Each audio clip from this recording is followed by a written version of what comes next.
Alhamdulillahirabbil alamin. Assalamualaikum warahmatullahi wabarakatuh. Sampurasun wargi dulur baraya sadayana tepang dangu di sareng simkuring Mang Ian Kidemang Gunung Halu tia geningannya anu kompot anu manis anu kasep sajawa barat cek mah eta oge dina acara anu maneh nyaeta dongeng Sunda. Dongeng zaman kiwari ala kiwari anu nyarioskeun lalakon kahirupan mangsa bihari atanapi kabaheulaan. Kumaha dararamang palawargi sadayana atuh mugi aya dina ginanjar kawilujengan rahayu berkah salamet amin ya Allah ya rabbal alamin. Dina waktos ieu simkuring sejanraskeun hanca anu katunda dina pedaran dongeng anu judulna Rajapati bagian anu ka-23 karya Kang Cepi. Dina subjudulnya episode ka-23 ieu teh nyaeta nu balik mawa rurujit cenah. Kumaha salajengna ilalakon wira misteri neni deh ulah kamana-mana tetap manco di channel YouTube-na Kidemang Gunung Halu. Namun satacana dilajeng kade ulah hilapnya nu teu can subscribe kana YouTube-na simkuring aya 3 YouTube simkuring teh Kidemang Gunung Halu dongeng Sunda Mang Ian sareng kisah tanah Sunda. Mangga di subscribe heula supados tiasa kenging notifikasi kanggo satiap jejer carita nu salajengna oge nu sanesna. Anu parantos subscribe na simkuring ngahaturkeun deui nuhun laksa ketika bingahan atuh mugi asing tiasa janten rencang nu ngahibur kepala wargi sadayananya. Kanggo ibu-ibu bari masak nyeu gegerohna, kanggo bapak-bapak bari nyantai nyikopai udud samsai ngabaheuhai bari nyawangkeun anu bohay, oge di padamelanana di tempat konveksi bari ngajait motong obrasna, di tempat cukurnya tadi tukang sarang kabedog senanya, di pasar, di pabrik, di kantor, di perjalanan bari nyupiran, pokona makum kadulu-dulu nu aya di lemur baraya nu aya di kota oge di pangbaraan kumargi teu sakedik wargi-wargi urang nu aya di luar daerah bahkan di luar negeri sok ngararanco nu mega anu ti Malaysia cenanya, ti Arab, ti Jepang, ti Taiwan, ti mamana, ti Afrika, aya nu ti kutub ulahnya, sok ngararanco dina dongeng Sunda Mang Ian teh nya. Ulah hilap di like, di komen sareng ulah di skip iklan ada bager pan eta pemasukanana kanggo simkuring teh tina iklan ai kamu. Oge kumargi simkuring madang ngadongengna ieu mah sanes dina radio ieu mah etang-etang malikeun katineung ka mangsa kabaheulaan ngamumule seni budaya basa Sunda khusus dina widang dongeng Sunda atuh saumpamina ngaraos kahibur ku pedaran dongeng simkuring terasa yung apresiasinya tiasa kena nomor dana ieu 2000 etang-etang parkir wewesnya da bager jang meuli kota meh bisa ngupload jeung live kamu da bager ke didoakeun sing kapeser catut senal emer katel baskomnya. Kumaha atuh salajengna ieu lalakon wira teh hayu urang sami-sami ngabandungannya oge ka pengarangna sing sehat sing tiasa janten ladang amalnya ieu teh karya anjeunna teh oge wasilahna ku ngahibur urang sadayana pamugia rezeki pengarangna sing dibukakeun nya sing dijemarkeun sing disehatkeun nya. Dedeuh ting Mang Cepi nya sing sabar supados teu nyangkulung ting kana waktos hayu urang sami-sami ngalajengkeun ieu lalakon Rajapati bagian anu ka-23 mangga kaparayun sadayana wilujeng ngadangukeun prung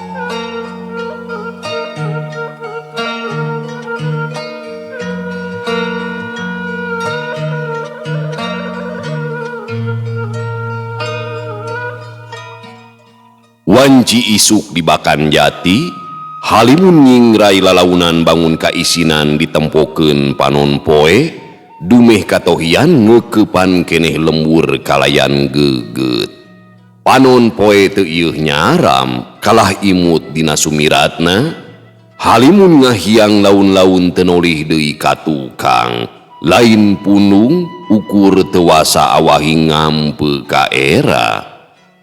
Halimun undur tan amitan tapi manehna janji bakal datang deui dina poe isukan aya kakeheul anu teu kedal jadi lisan bet asa diteung-teuinganan sora manuk jeung kongkorongok hayam kawas nu ngahaukan. Poe harita bakan jati halimun panon poe recetna manuk jeung reangna kongkorongok hayam ngamimitian carita kahirupan anu rek disorang.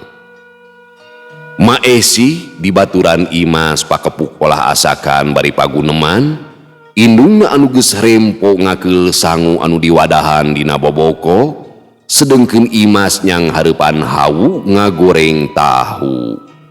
Di jero kamar si Guntur kakarahudang sare, awakna bener-bener karasa lungse, sanggeus tadi peuting sarintakan nampa buruh nganteur mulang nyirana lenjang, kuniang teu ieuh muruka tukang, kalah diuk salila-lila di sisi dipan, ret kana spray anu acak-acakan, serengeh manehna seuri sorangan.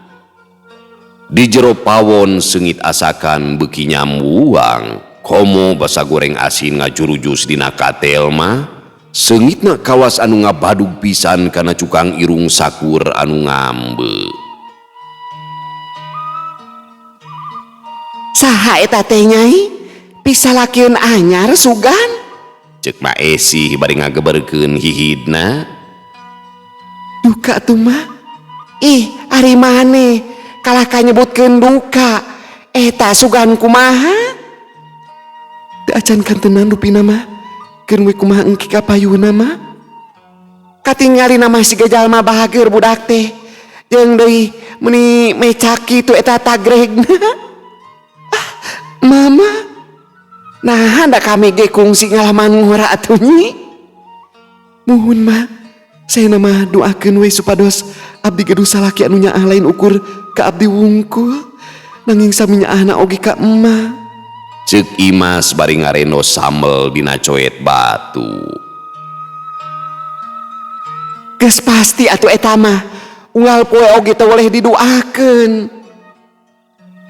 Atos ngakeulna mah bari sakantenan dibantun ka lebet. Enggeus, jiga itu sakalian tempo bisi can udang. Mangga mah. Walun Imas bari tuluy ngelek boboko dibawa ka jero. Sanggeus asup ka kamar, kadenge nyelang paguneman, tekung silila Imas katempo kaluar deui dituturkeun ku si Guntur anu tuluy ngoloyong ka cai. Imas beberes di rohangan tengah, kadaharan disusun tangka ngabarak dina samak, dengan sanguna kaitung pepek, asin goreng tahu tumis kangkung, lalaban katut sambelna, candui goreng kemplang jeung oseng kacang panjang, lain teu hayang nyuguhan anu lian, ukur ngamanpaatkeun hasil pepelakanana di buruan sabab can kaburu balanja awahing datangna peuting-peuting. Beres mandi, si Guntur diajak balake cerakan, katempo ponyona keranan kawas nu tas macul sakotakan. Asana mah teu salah oge ketang, apan tadi peuting teh si Guntur tas neang cai keur maseuhan sawah saceger dilandeuheun ping-ping. Landeuheun lamping maksud deh. Rengse ngariung si Guntur pindah ka teras. Diuk ngabaheuhai bari ngelepus udud, teu lila torojol Imas mawa baki anu eusina cikopi jeung goreng boled. Ieu mangga dileueut, mung hapunten abdi mah mantosan heula mage gero dipengkernya. Oh, mangga teh, atuh nuhun pisannya. Temal si Guntur bari imut. Alam pilemuran anu teu sagemblengna katempo ku si Guntur dina waktu harita, tapi sanggup ngundang rasa betah anu dumadakan nyalusuk kana hatena. Sabot si Dengdang, manehna oge nempo sakur jalma nu ngaliwat, aya leumpang manggul pacul rek init ka sawah, aya oge anu numpak motor rek nedunan pangabutuh, jeung barudak sakola anu lumpat awahing kaberangan.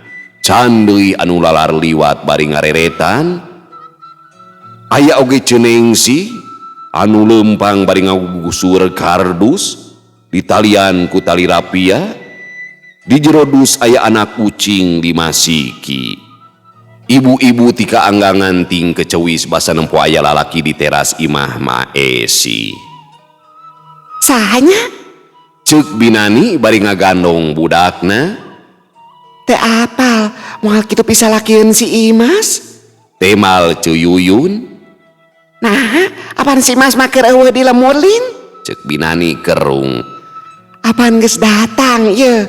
Apal so teh tadi peuting gading aya suara motor nu eureun di hareupeun imah si Imas? Eta basa katempo tina kaca. Ih, nyaan we. Oh kitunya. Ngadon ngenong berenangnya. Ceuk Binani nanya kawuh pasemon sinis. Nya mana kitu oge ngenong atuh Bi? Boa lain sakadar ngenong sigana teh nya. Ah, nyau teuing Bi ah. Ceuk Cuyuyun kawas nu heran. Delekeun we tuh, moal lila deui oge si Imas bakal nganung kudu ngenong geura. Bisa wae si Bi mah ih. Heuheuy Dedeh. Tunda heula ieu carita, urang geser ka belah wetaneun lemur Bakanjati. Kacaritakeun Mang Darman nu keur ngobrol jeung Wira di tengah imahna. Jadi imah saha eta teh Jang? Ceuk Mang Darman tumanya. Bumina Bu Erum Mang, kaleresan ajeuna teh tos lami di kota ngiring sareng putrana. Saurna teh daripada kosong mendingan dieusian. Oh, nu deukeut musola teh nya. Apal ari eta mah? Mun tos di kamari-kamari ditaroskeun we ku Kang Usup. Perkawis keresaatan api henteu ngalebetan. Terus kumaha tah? Nya tangtosna oge abdi teh panta acan nyarios ka Amang. Atuh imah sakantenan we bade nyuhunkeun Widi. Nanging hapunten sanes maksad abdi teu betah di dieu. Rumaos betah teuing malihan mah. Dugikeun ka ngarerepot ka Emang. Nah make ngaripukeun sagala. Amang mah bunga we nu aya. Atuh nuhun pisan Mang. Onggo sakedap di tepan Ibi Muli. Sanesna naon?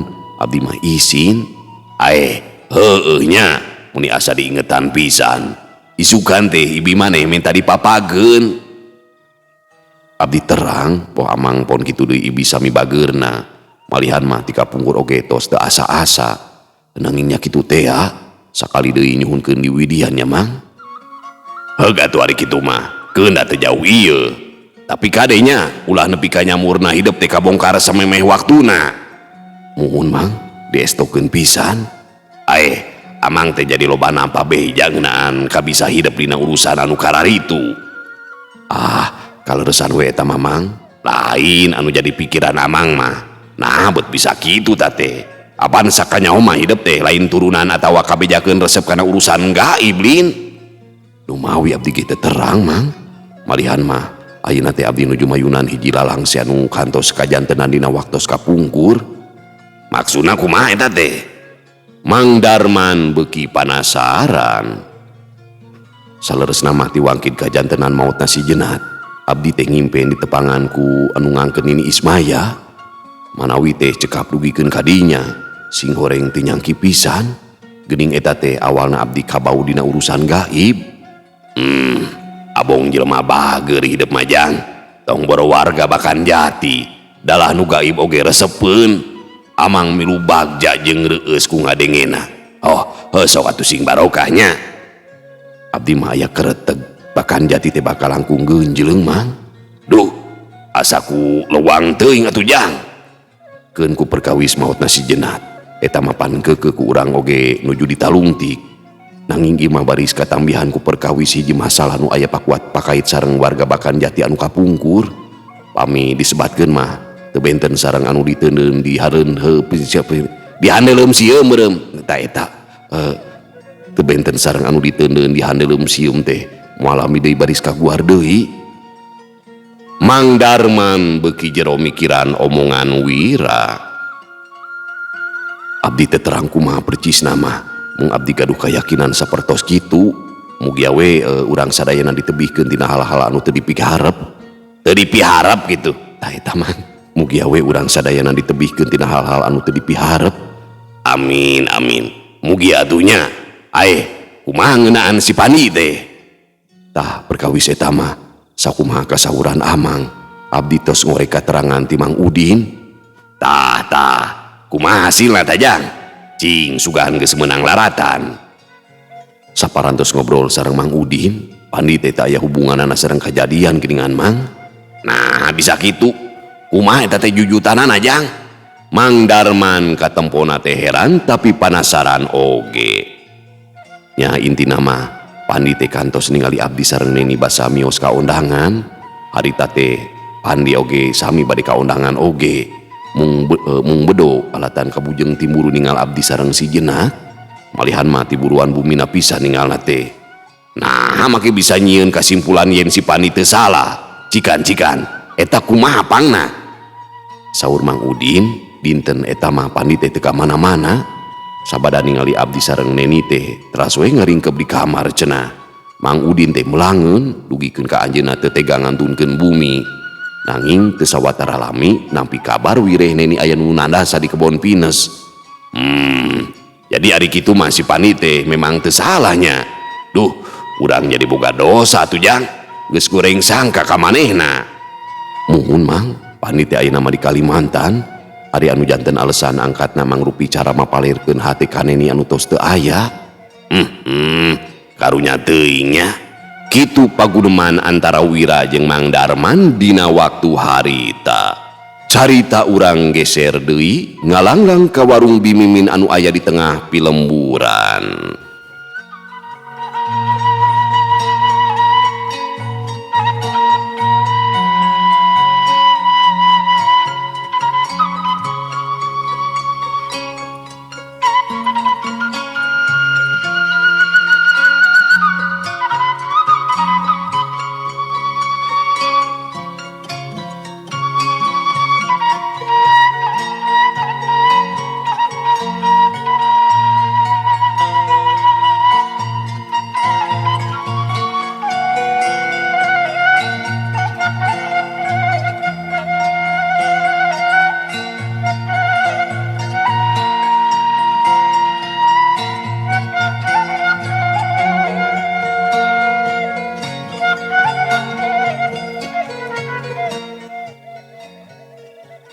Ti isu keneh warung Bimimin teh geus rame kunu balanja.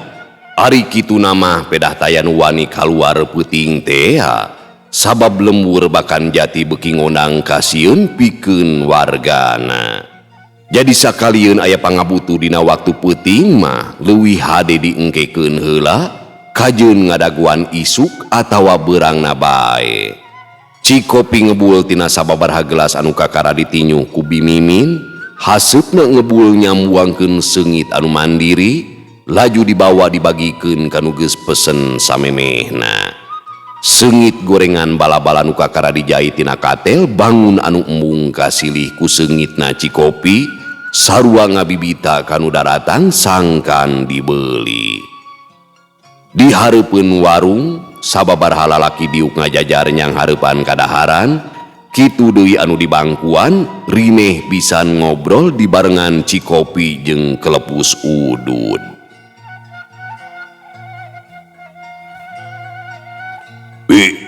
Nah kopi teh asa amis teuing ieu teh. Ceuk Mang Karta bari mencerong kanu dagangna.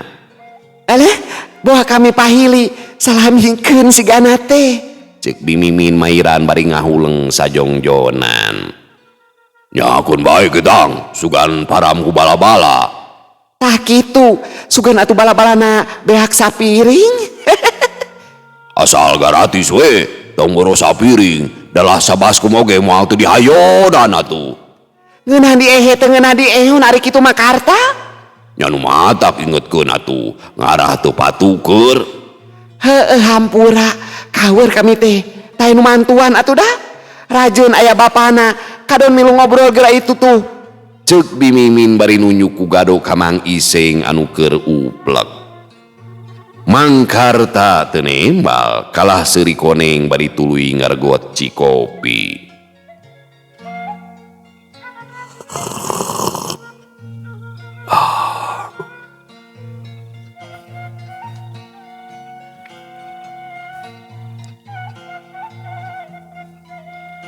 Di sejen tempat Mang Iseng jeung Wajuma keur ngomongkeun urusan tatanen, mimitina mah tina urusan sawah jeung harga gemuk, tapi anu saterusna jadi ngabahas ngeunaan lembur jeung nyabit-nyabit ngaran Hendi. Jadi kitu sababaraha kali kejadian yang ini teh milu ngarengsekeunana. Mang Iseng nyaritana bangun anu milu reueus.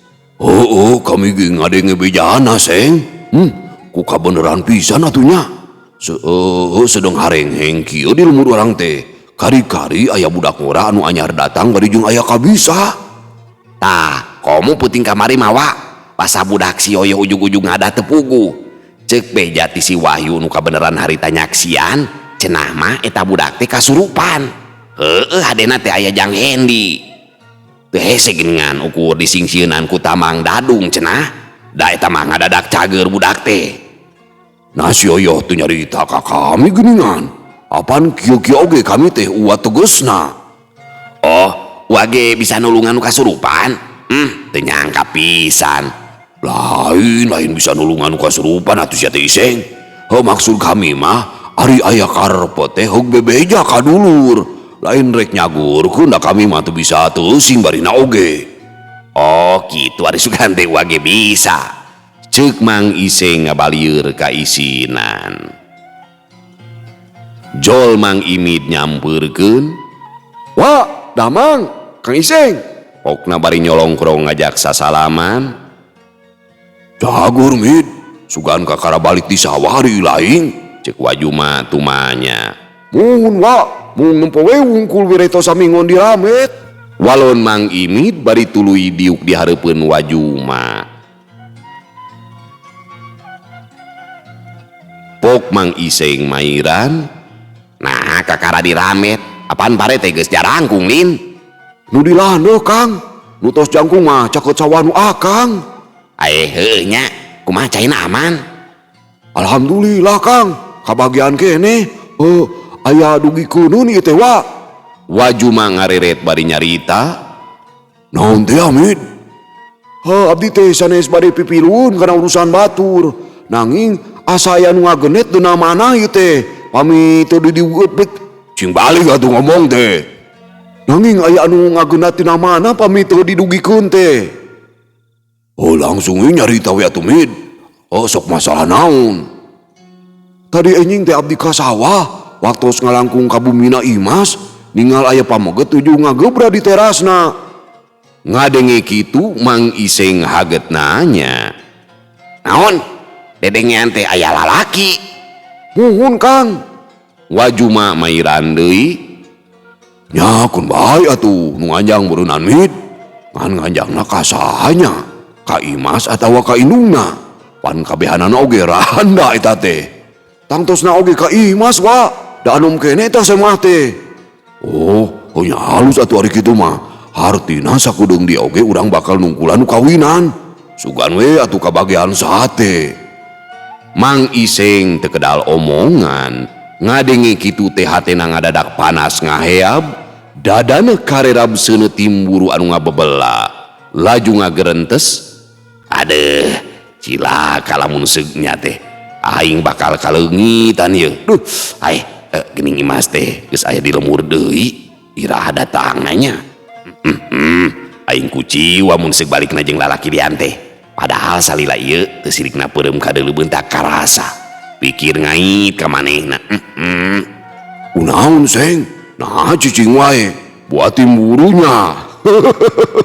Ceuk Wajuma ngagonyak bari jeung nenggel telek pisan. Wa masuk ka mana wae nya. Kumaha mun kadengeun ku patih goa, majarkeun teh nya ke. Temal Mang Iseng tapi beungeutna mah kalah jadi bareube. Oroy kami mah Iseng, piraku teuing rek dianggap. Lain Mid, nyaho ti mana eta lalaki teh nganjang ka Imas? Apan beureun bisa wae dulurna Lin? Mang Iseng nanya bari jeung jero-jero mah ngabeberah sorangan, ongko hayang muguhkeun oge. Tah eta mah sumber jawabanna teh ti si Uyun. Tatangana pisan, manehna nempo Imas diantarkeun ku lalaki. Nya tadi peuting cenah. Pok Wajuma mairan. Tadi peuting atuh ngenong beunanya. Muhun wa, nu mawi janten sabiwir jeding, sabiwir jadi, aing balik. Sabiwir hiji murun sia teh. Tak eta sabiwir hiji. Nyaan kaya kitu mah kudu gancang dikawinkeun. lain rek goreng sangka justru ngarah teu jadi kacapangan. Abdi mah satuju pisan wa. Kumari maneh seng satuju teu lamun si Imas urang gancang kawinkeun. Kela tua, kaca heula heuh. Tuh, bet ngadadak mulu si teh yang modal. Tuh, sok ongko-ongko ieu teh. Ceuk Mang Iseng bari tuluy ngoloyong. Oh, maneh mah seng. Ceuk Wajuma keom bari gogodeg. Srog Mang Imid ngadeuketan Wajuma bari nyarita. Maksud abdi mah kieu wa. Ngomongna setengah ngaharewos. Naon teh Amit? Abdi teh asa kantos pendak sareng jalmi nu aya di teun Imas. Nanging masih keneh lebeng teu acan ka emut. Eta kira-kira kungsi panggih di mana sugan? Nu mawi nuju di emut-emut keneh teh wa. Pesen kopi heula tuh geura. Sugan di kopian mah jadi inget Mid. Tah nu ngadongeng ge teu di kopian mah bale lol. Taknya leres wa. Duh, kedah di kopian heula ieu mah. Pokna bari tuluy ngagero. Mi, kopi hidungnya. Kopi hidang? Lain nyebut hidung ka abdi, abdi mesen kopi hidung. Suka mana wae itu. Sabot keur kitu, reg aya motor anu eureun di sisi jalan, sing horeng si Guntur rek meuli rokok. Sanggeus turun laju leumpang muruh ka warung. Nuker di warung meh kabeh nempo ka si Guntur. Aya anu tuluy teu malire, aya oge anu ngawaskeun tangka mureleng. Sedengkeun Mang Imid basa nempo si Guntur anu datang teh langsung Noel Wajuma bari nyarita.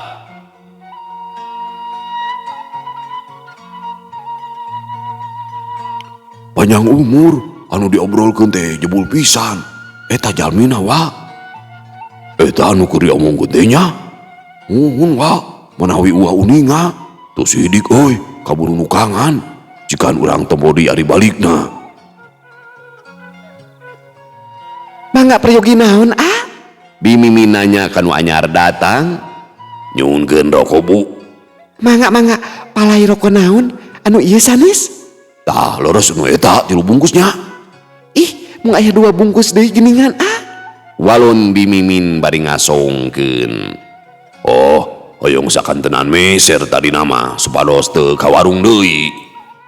Sareng rokok nu ieu we atuh, kersa? Tah mun sarang nu eta we bu. Mangga. Asana meninggal. Bade ka mana atanapi mulih ti mana? Cek Bimimin nanya awahing gede kapanasaran. Abdi teh nuju amengan ka teh Imas bu. Imas anu di kolon teh ya sanes? Muhun bu. Da ieu artosna. Oh Imas eta. Cek Bimimin bari mureleng. Sanggeus mayar si Guntur laju muru motorna. Tuh wa, cobi geura. Cek Imid bari haget Noel Wajuma basa nempo anu meuli rokok geus rek mulang. Wajuma teu burung ningali oge, beuki leleb beuki asa wau, haben diawaskeun nepikeun ka inditna deui. Oh, kami ge asa kungsi ningali Mid. Tuh nya, geuning wa oge ngaraos kitu. Tapi di mananya? Cobi atuh di kopian heula wa. Mah teu poho teh. Aduh. Wahara manehna Mid. Ni kawas nu teuli ka kami teh. Nepikeun kamalikeun kitu eta. Pokna bari keom. Punten heureuy abdi mah wa. Sajongjonan Wajuma ngahuleng bangun anu keur mikir jero. Tekung silila pok nyarita. Mun teu salah mah eta jalma teh nyaritana tekebat. Ingetan Wajuma mimiti kahudang. Breh eta beungeut nembongan dina sawangan. Pok ngagerentes. Nya kami kakara inget ayeuna mah eta jelema teh anu jadi provokator basa kajadian di dudukna Imas Siwira. Oh, bener eta pisan. Kami kungsi nempo dina HP-na Jang Darman. Kaya kieu mah kudu aya tindakan. Kumaha wa, emut? Oh, kieu we ayeuna mah urang lapor ka polisi desa Mid.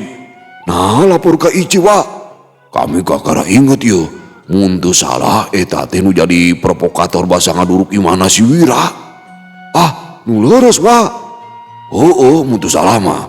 Cuk kami ge geni, tapi omat ulah wa ka gurunya. Oh, ayo atuh wa, urang ka Pak Ici. Maneh we nu nepungan si Ici mah. Ku kami di daguan di Imajang Darmanya. Urang sakalian ngobrol di ditu kitu. Mangga tuh pami kitu mah wa. Abdi mio heula nepangan Pak Ici. Ganjangnya ulah balas simbangan. Mang Imid ngoloyong rurusuhan nepikeun ka teu amitan-amitan acan. Kuniang wajuma cengka tina diukna tuluy nyampeurkeun ka Bimimin anu ngarasa heran nempo Mang Imid init satengah lumpat. Aya naon wa? Eta si Imid gawas nu boga pamajikan rek ngajuru. Meuni peperot kitu eta teh. Cek Bimimin tumanya awahing ku heran. Oh, aya penting ngajar dititah ku kami tate. Sabarahaun kabehna sakalian jeung kopi si Imidnya. Cek wajuma ngawalon bari ngodok saku bajuna. Aya penting naonnya? Bet asara rewas kieu abdi mah wa? Wah, pokona mah penting we. Engke oge maneh nyaho sorangan. Ah, curiga abdi mah boha ngeunaan lumur urang di iwah ieu mah. Nu matak nyaan lain sakadar perlu lumur urang teh di ruwah teh, tapi geus kasebut wajib pisan. Bimimin ngeukehan pamadeganana. Oh, Minggus, ieu duitna. Ngaruat we. Ganeng bari nage. Wajuma muncereng ngarasa cangkel dumeh ngasongkeun duit teu ditampanan wae. Punten wa. Cek Bimimin ngawalon bari kaisinan.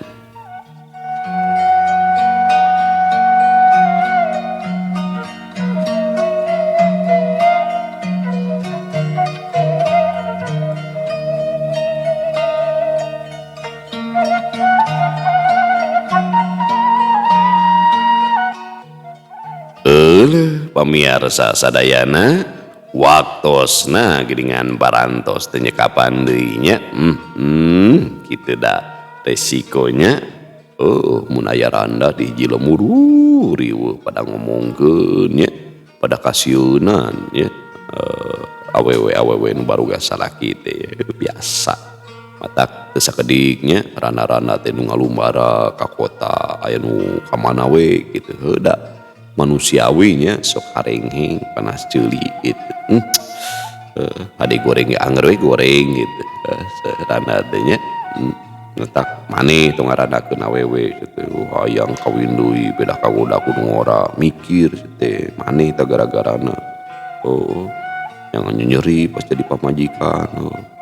Terus jadi rana rahat khawatir pada ngomongkeun. Maneh teh mikir.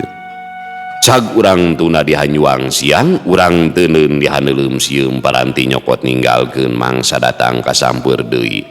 Wallahu muwaffiq ila aqwamit thoriq. Wassalamualaikum warahmatullahi wabarakatuh.